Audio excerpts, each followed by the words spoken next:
Siyonizmin Amerikan neokonjeopolitiği üzerine etkisi. İsrail, Siyonist ideolojinin bir sonucu olarak Filistin topraklarında kurulduğunda kurucu ataları tarafından sosyalist ve laik bir devlet olarak tasarlandı. İsrail'in kibutsları, Sovyetlerin kolhozları ile aynı perspektife ve yönteme sahipti. Hatta bazı ülkeler İsrail'i Sovyet komünist modeli teşvik ettiği gerekçesiyle geç tanıdılar. Siyonizmin dönüşümü. Siyonizm, Avrupa'daki antisemitizm sorununu Yahudiler için bağımsız bir devlet oluşturarak çözmeyi amaçlayan bir ideoloji olarak ortaya çıktı. Filistin topraklarının bir kısmı Birleşmiş Milletler tarafından 29 Kasım 1947'de alınan Genel Kurul kararı ile İsrail devletine verilmiş olsa da Filistin topraklarının tamamı iki devletli çözümün aksine Siyonist projenin hedefi haline geldi. 1948 sonrası üst üste yaşanan Arap-İsrail savaşları sonrasında dış ve iç cephede güç kazanan Siyonistlerin Filistin'deki yerleşimci sömürge projelerini kolaylaştırmak için sosyalist ve laik çerçeveden uzaklaşıldı ve dincilik kullanıldı. Böylece Tevrat ve İncil'in Eksodus, göç, geri dönüş, vaat edilmiş topraklar gibi kavramları öne çıkarıldı. Siyonizmin öncülerinden Ben Gurion, ünlü söylemi "Topraksız bir halk için halksız bir toprak." Filistinlileri yok sayarak Siyonizmin dinci ve milliyetçi kökenlerini ortaya çıkardı. Ona göre tarihi topraklarda Filistinliler yok, Araplar vardı. Teorisine göre yerleşik Araplar sınır dışı edilebilirdi. 1969'da dönemin başbakanı Golda Meir de bir röportajında şöyle diyordu: "Filistin halkı diye bir şey yoktur. Biz gelip onları dışarı atmış ve ülkelerini almış değiliz. Onlar yoktu." Aynı yıl Siyonist lider Menahem Begin, Filistin'in varlığını reddetmenin yaşamsal önemine her konuşmasında vurgu yapıyordu. Böylece Siyonizm, Theodor Herzl'in Ütopyası'ndan Filistin'i Filistinli sakinlerden kovmayı amaçlayan sömürgeci ve dinci bir harekete dönüştü. 1948'deki resmi kuruluşundan bu yana Yahudi devletinin temel ilkesi Filistinli Arapları kabul etmek değil, dışlamak olmuştur. Bugün İsrail nüfusunun yaklaşık %20'sini teşkil eden İsrail vatandaşı Filistinliler bile Yahudi İsrail vatandaşlarının ayrıcalıklardan ve avantajlarından yararlanamıyor. İkinci sınıf vatandaş olarak hayatlarına devam ediyorlar. Dünyada yaklaşık 15 milyon Yahudi var. Bunların 9 milyonu İsrail'de. 5 milyon ise Amerika Birleşik Devletleri'nde yaşıyor. Ayrıca Fransa 450 bin, Kanada 392 bin, Büyük Britanya 292 bin, Arjantin 180 bin, Rusya 165 bin, Almanya 118 bin, Avustralya 118 bin, Türkiye 15 bin, İran 8500, Fas 2000 ve Tunus'ta 1000 Yahudi yaşıyor. Bu yönüyle İsrail dünyada Yahudilerin azınlık olmadığı tek devlet. Siyonizm, milattan sonra 70'ten sonra neredeyse 2 milenyum diasporada yaşayan dünya Yahudilerini Filistin'de devlet kurmaya hazırlayan ve eyleme geçiren ideolojinin adıdır. 1948 yılında Birleşmiş Milletler'in kararı ile İngiliz sömürgesi Filistin toprakları üzerinde kurulması ile Siyonizm ideolojik hedefini başarmıştır. Bugün de 1948'de kurulan devletin dini kitaplarda geçen ve Türkiye topraklarını da içeren arz-ı mevut sınırlarına kadar genişlemesi açık devlet politikası olarak resmen deklare edilmese de uygulanan dış politika ve güvenlik politikası buna işaret etmektedir. Bu kapsamda Batı Şeria ve Gazze'deki Filistinli Arap nüfusun Mısır'a ve Ürdün'e sürülmesini hedefleyen deklarasyonlar her seviyede açıkça yapılmaktadır. Sınır tanımayan dünyevi ve uhrevi ortaklık. İsrail'in bugün için kendi askeri gücüyle Amerika Birleşik Devletleri destekli siyasi güce dayalı Yahudi üstünlüğüne odaklanan katı görüşlüler içinde en karmaşık alan din konusudur. Sayısız uluslararası hukuk ve silahlı çatışma hukuku ihlallerine rağmen birçok İsrail yanlısı dinci ve Siyonist fanatikler bu suçları meşrulaştırmanın bir yolu olarak dini hukuk ve Tanrı'nın vaadi gibi soyut kavramlara yönelmiştir. 1971'de dönemin başbakanı Golda Meir, Fransız dergisi Le Monde'a şöyle demişti: "Bu ülke bizzat Tanrı'nın verdiği bir sözün yerine getirilmesi olarak var. Ondan meşruiyetinin hesabını sormak saçma olur." Bu tip politikacılarla Siyonizm zaten milliyetçi bir temele sahipken bu kez dini bir temele de sokulmuş oldu. İsrail'in yıllar içinde sosyalizm ve laiklikten uzaklaşarak dinci karaktere bürünmesinin sadece İsrail topraklarındaki Yahudi inancını takip edenlere değil, dünyadaki diğer 6 milyon Yahudiye de etkisi oldu. Böylece İsrail, dünyadaki tüm Yahudileri temsil eden bir konumda Yahudi inancı adına hareket eden devlet durumuna geldi. Yahudilerin gerek İkinci Dünya Savaşı öncesi ve gerekse savaş sırasında ezilen halklar olarak uğradığı pogromlar ve Holocaust'un dünya ulusları üzerinde yarattığı etki, empati yolu ile onlara koruyucu sosyopsikolojik bir kalkan sağladı. İsrail devletini koruyan bu kalkan, her koşulda bu devletin yaptıklarının eleştirilmesini, kınanmasını ve durdurulmasını engelledi. En küçük eleştiri antisemitizm olarak damgalandı. İsrail'in yasa dışı eylemlerine muhalefet etmek, kınamak veya suçlamak antisemitizmle damgalandı. Holocaust, İsrail eğitim sisteminin asli psikolojik silahına dönüştürülerek İsrail'in devlet politikası olarak Filistin halkına yaptığı her türlü kötülük meşrulaştırıldı.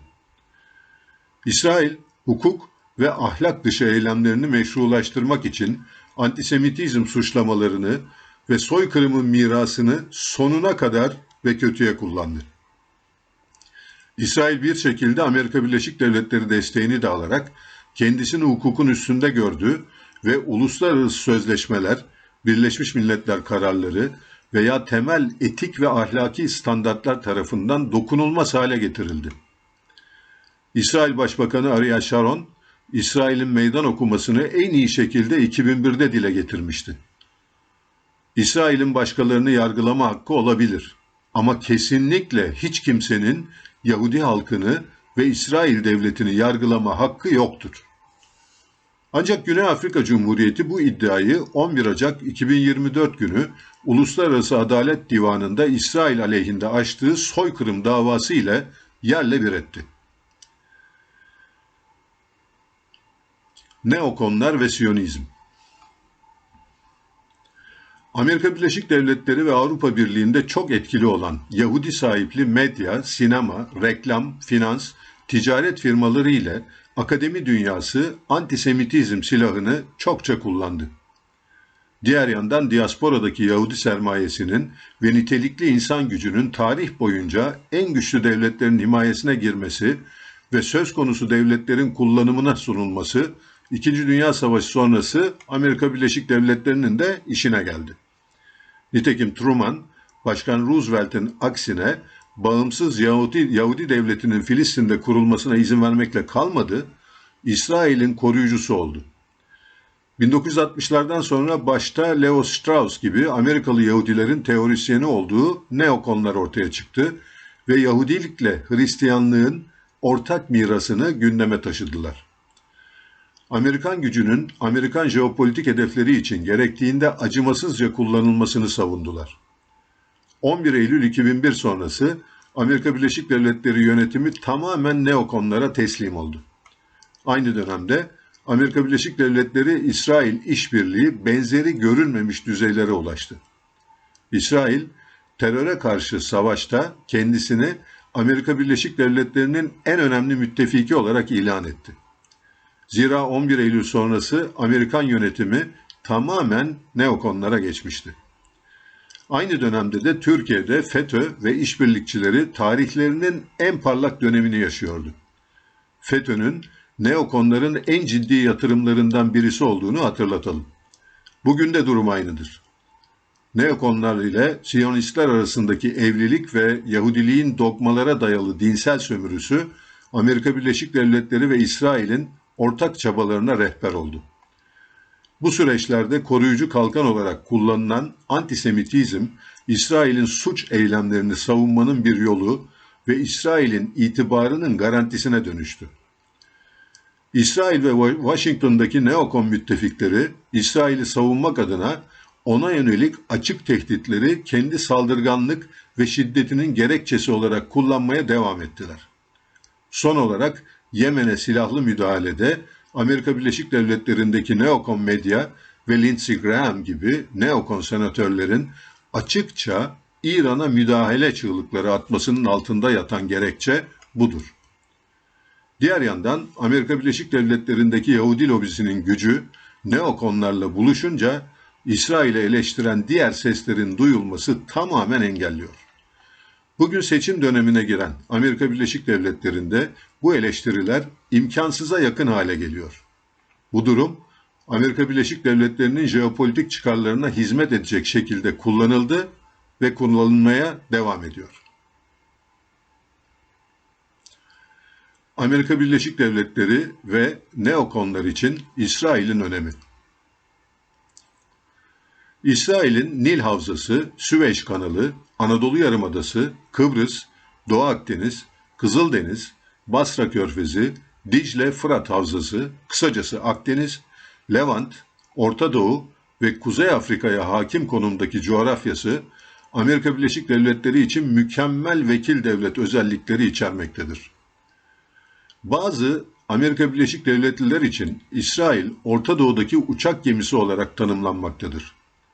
İsrail'in kurulmasında Amerika Birleşik Devletleri Başkanı Truman'ın katkıları ile 1973 Yom Kipur Savaşı'nda Başkan Nixon'ın yaşamsal desteği, Amerika Birleşik Devletleri'nin İsrail'e verdiği önem ve önceliği özetlemektedir. Amerika Birleşik Devletleri Başkanı Biden, 7 Ekim 2023 sonrası gittiği İsrail'de şunu söylemişti. Eğer İsrail olmasaydı, onu icat etmemiz gerekirdi. Bugün 7 Ekim 2023 sonrası Gazze'de yaşananlar, Amerika Birleşik Devletleri'nde neokonlar ile Siyonistlerin ortak vizyonudur. Orada ölen 24 bin kişinin çoğunluğunun bebek, çocuk ve kadın olmasının bir önemi yoktur. Zira Amerika Birleşik Devletleri'ndeki neokonların geniş Orta Doğu ve Kuzey Afrika projesiyle Siyonizmin vaat edilmiş toprakları örtüşmektedir. Bu çerçevede İsrail, Fransa'nın yardımı Amerika Birleşik Devletleri'nin onayı ile 1956'da nükleer devlete dönüştü. 1948, 67 ve 73 Arap-İsrail savaşlarından galip çıkması sonucu Mısır'la 1978 Camp David anlaşmasını imzaladı ve Mısır sınırını emniyete aldı. Gerek doğrudan İsrail ordusu ve Amerika Birleşik Devletleri ateş gücünün kullanıldığı savaşlar ile etrafında güvenlik kuşağı yaratmayı başardı. Lübnan, Suriye iç savaşla zayıflatıldı. İran, Irak, Türkiye ve Suriye'deki Kürtler üzerinden Akdeniz'e çıkışı olan bir kukla Kürdistan'ın Amerika Birleşik Devletleri ve İsrail jeopolitiğine hizmet etmesi ve İran'da Amerika Birleşik Devletleri ile İran yanlısı bir rejimin başa geçirilmesi bu uzun soluklu süreçte mütakip hedeflerdir. Diğer yandan Amerika Birleşik Devletleri'nin Mısır'a da sonsuza kadar güvenemeyeceği nedenle 1960'ta ortaya atılan Süveyş kanalına alternatif Akabe Körfezi'ni Gazze kıyısına bağlayan Ben Gurion Kanal projesi Gazze müdahalesinden sonra tekrar gündeme getirildi. Ayrıca Akdeniz'de 40 kilometrelik kıyısı olan Gazze'nin deniz yetki alanlarındaki hidrokarbon kaynak potansiyeli de İsrail'in Filistin halkına bakışında, Amerika Birleşik Devletleri'nin de İsrail'e yaklaşımında önemli etkenler oldu. Bu süreçler içinde İsrail'in en ciddi stratejik başarısızlığı Lübnan güneyindeki ve Gazze'deki Hamas bağlantılı İran askeri ve lojistik desteğini kesememesidir. İsrail, Amerika Birleşik Devletleri'ni kullanıyor. İsrail, Amerika Birleşik Devletleri'nin küresel gücünün zayıfladığının ve tükenme aşamasına geldiğinin farkındadır. Bu aşama tamamlanmadan Amerikan cephanesi ve insan gücünü kullandırtarak Lübnan Hizbullah'ı ve İran'ı etkisizleştirerek füze stoklarını ve saldırı cephanesini ortadan kaldırmak istemektedir. Ancak bugünkü konjonktür buna izin vermiyor. Amerika Birleşik Devletleri ve İngiltere, İran'a müdahalede İsrail yanında olsalar da diğer Amerika Birleşik Devletleri müttefikleri bu konuda pek de gönüllü değil. Son örneğini Yemen'e müdahalede gördük. İngiltere, Amerika Birleşik Devletleri'ne ancak 2 uçakla destek verebildi. Başka devletler silahlı müdahale gücü temin etmedi. Bu durumda İsrail, bölgedeki geçici Amerika Birleşik Devletleri hegemonyasından kısa bir dönem için yararlanacaktır. Hele işler Avrupa cephesi ve Pasifik'te küresel ya da kıtasal savaş boyutuna geldiğinde İsrail yalnız kalabilecektir. İsrail, Gazze'de soykırıma devam ederek Filistinlilere insanlık dışı muamelede bulunarak onları Ürdün'e ve Mısır'a sürme fikrine sadık kalarak 700 bin yerleşimciyi kanunsuzca Batı Şeria'da yerleştirerek ve iki devletli çözüme hayır diyerek kendi geleceğini güvence altına almak yerine büyük risk ve tehdit altına aldığının farkında değil. Bu arada İsrail'le bağlantısı olmayan Yahudiler de İsrail'in kendileri adına işlenen suçlarından dolayı rahatsızlardır ve nihayetinde Tel Aviv'le aralarına yakında mesafe koyacaklardır. İsrail için zor zamanlar. İsrail Gazze operasyonu ile geleceğini ipotek altına aldı. Uluslararası Adalet Divanı'nda soykırım yargılanması Holocaust mağduru bir devlet için gelecek kuşaklara anlatılamayacak derecede utanç verici bir durumdur. Hamas'la savaşıyoruz mantrası altında 100 günde çoğu bebek, çocuk ve kadınlar olan 24 bin insanın öldürülmesi, 2 milyon insanın açlık, susuzluk ve salgın hastalıklara mahkum edilmesi, tıbbi desteğe erişimden mahrum bırakılmasının dünya kamuoyunda yarattığı etki kolay unutulamayacaktır. Aynı etki Amerika Birleşik Devletleri için de geçerlidir.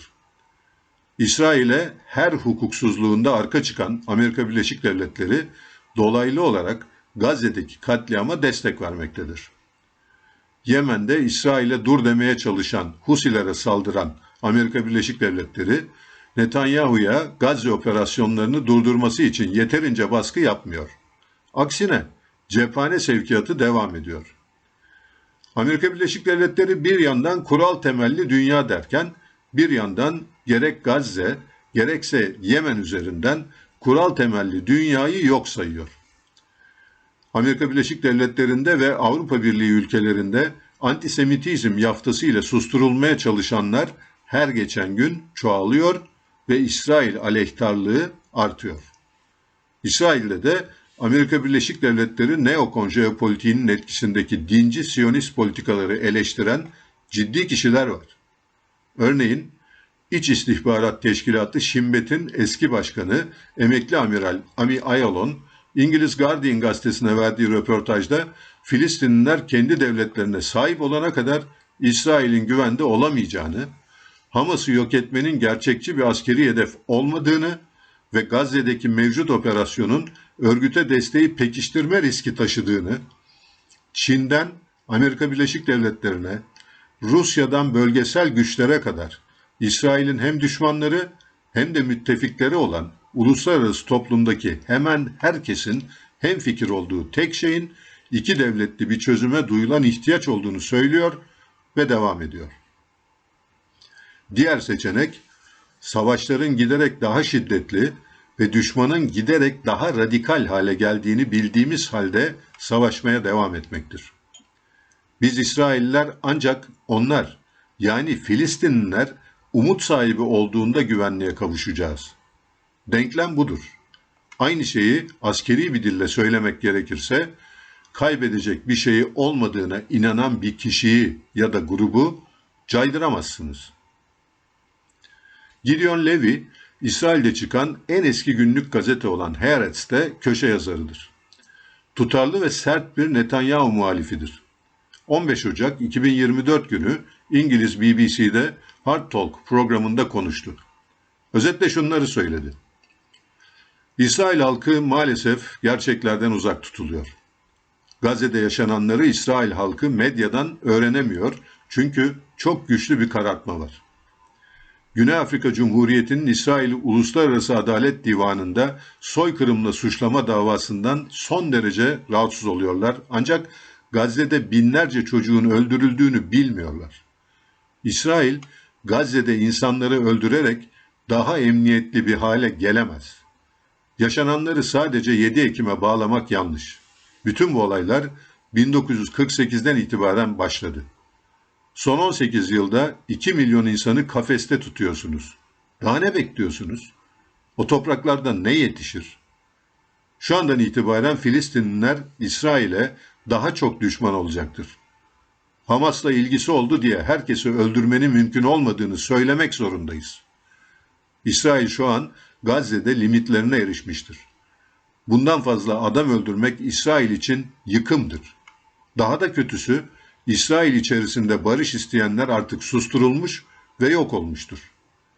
İsrail hükümetinin Filistinlileri insan dışı göstermesi, empati yoksunu olması, İsrail içerisinde McCarthyizm ve faşizmi yükseltmesi son derece yıkıcıdır. İsrail'in kendi içinde %20 Arap asıllı nüfusu var ve onlara uygulanan baskıyı hayal bile edemezsiniz. Arap İsrailliyseniz işiniz gerçekten çok zor. En ufak bir eleştiride vatana ihanetle suçlanabiliyorsunuz. Ukrayna Savaşı sırasında Rus medyası çok eleştirilmişti. Şu an İsrail medyası Rusya'dan daha beter. Bu demokrasi değildir. Siyonizmin Yahudi üstünlüğünü öne çıkarması gelecek açısından çok tehlikelidir. Amerika Birleşik Devletleri jeopolitiği kaybediyor. Bugün için Amerika Birleşik Devletleri son 78 yılın moral üstünlüğünü kaybetmiştir. Amerika Birleşik Devletleri artık güvenilir arabulucu, hakem rolündeki büyük abi değildir. Pax Americana artık sona ermiş, çöken her imparatorluğun yaptığı gibi yerini Bellum Americana almıştır. İsrail Siyonistleri ile Amerikan neokonları Amerika Birleşik Devletleri'nin geçmiş mirasını bitirmişlerdir. İkinci Dünya Savaşı'nda Avrupa'yı Hitler, Mussolini ve Nazi zulmünden, Pasifik'i Japon faşizminden kurtaran Amerikan varlığı, bugün dünyaya güven değil, yıkım, korku ve kuşku vermektedir. Nazilerin Yahudi soykırımı sonrası dünyanın gördüğü Gazze'de yaşanan en büyük insan katliamına dur diyemeyen bir Amerika Birleşik Devletleri artık jeopolitik tezlerini güç ve rıza denklemiyle ele geçiremez.